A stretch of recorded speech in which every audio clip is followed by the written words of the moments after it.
ప్రముఖ గాయని ఎస్ జానకి కన్నుమూశారు. గుండెపోటుతో గాయని మృతి చెందారు. మైసూరు ఆసుపత్రిలో చికిత్స పొందుతూ తుదిశ్వాస విడిచారు. దాదాపు 50,000 పాటలు పాడారు.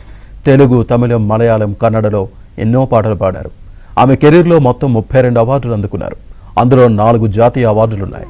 12 నంది అవార్డులు అందుకున్నారు. పంచభూతాల్నే పరవశింపజేసే గాత్రం ఎస్ జానకి సొంతం. జానకి గాన మాధుర్యంతో యావత్ భారతము ఆనంద డోలికల్లో ఊగింది. అశేష అభిమాన గణాలను శోకసంద్రంలో ముంచుతూ ఎస్ జానకి దివికేగారు. తెలుగునాట పుట్టి చెన్నపట్టణంలో అడుగుపెట్టి యావత్ భారతాన్ని తన పాటతో కట్టిపడేశారు జానకి. దక్షిణాది అన్ని రాష్ట్రాలు జానకిని గానకోకిలగా తమ మదిలో నిలుపుకున్నాయి. ఈనాటికి జానకి పాటతో పరవశించిపోయేవారు ఎందరో ఉన్నారు. తెలుగు నేలను పులకింపజేసిన కోకిలమ్మలు ఎందరో ఉన్నా వారిలో ఎస్ జానకి బాణీయే వేరు. స్వరాలకు అనుగుణంగా తన స్వరపేటకును మార్చుకోగల శక్తి జానకి సొంతం. బాల్యంలోనే ఆమె గళంలో జాలువారే ఏ పదమైనా రాగయుక్తంగా సాగి మనసుల్ని పులకింపచేస్తూ ఉండేది. అదే ఆమెను చెన్నపట్టణం చేర్చింది.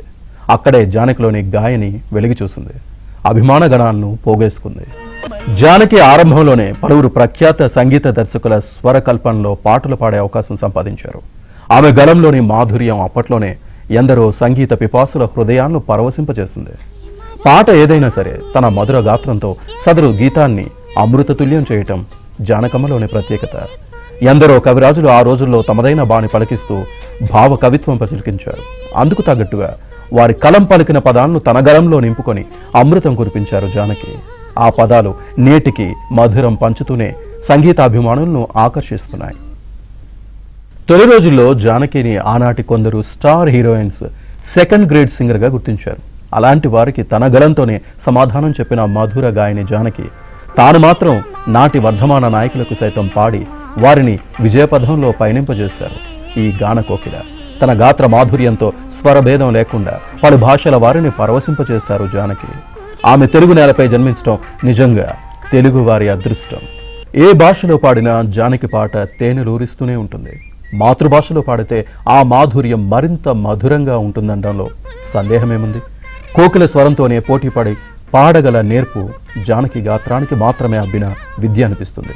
పలువురు సంగీత దర్శకులు ఆ సత్యం తెలిసిన వారు కావున కోకిల కువకువలతోనే జానకి ఆలాపనను మేళవించి మధురామృతం పంచిన సందర్భాలు ఉన్నాయి. ఈ గీతాలను ఒక్కసారి వింటే చాలు, రాతి గుండెల్లో సైతం తేమె ఊరకమానదు. జానకి గళంలో జాలువారే చిలిపిదనం వింటే మనసు చిందులు వేస్తుంది. ఆ పాటలోని మాటలకు అర్థాలు తెలియని మనుషులు సైతం జానకి గాత్ర మహిమకు సాహో అనవలసిందే.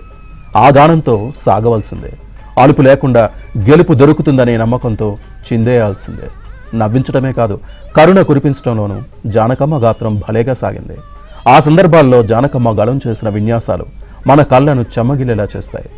మనసును తడిచేయడమే కాదు, దానికి ఊరట కలిగించడము ఆమె గాత్రంలో దాగుందని చెప్పొచ్చు. తన దరికి చేరిన సవాళ్లను ఆనందంగా స్వీకరించి పౌరాణికాల్లోనూ తనదైన బాణి పలికిస్తూ గానం చేశారు జానకి. అంతకుముందు ఇతర గాయనీమణులు ఆలపించిన పాటల్లాంటివే తాను గానం చేసి తనదైన ముద్రను వేశారు జానకి. ఇక సందర్భానుసారంగా అక్కడ తన గళంలో ఆమె చేసిన విన్యాసాలు భలే గమ్మత్తుగా మనపై మత్తు చల్లుతాయి. పురాణ గాథల్లోనూ పరవశింపజేసిన జానకి గాత్రం భక్తి పారవస్యాన్ని సైతం మనలో నింపేలా పల్లవించి జానకి ఆలపించిన పలు పాటల్లోని భక్తి భావం మన మనసులను హత్తుకొని మెత్తగా మనల్ని సైతం పరంధాముని వైపు పరుగులు తీసేలా చేసిన సందర్భాలు ఉన్నాయి. కళారాధనలో పరితపించే హృదయాలను ప్రతిసారి పరవశింపచేయటం అంత సులువు కాదు. జానకి గళంలో జాలువారిన ప్రతి పదం సులువుగా మన మనసులు దోచేస్తూ ఉంటుంది.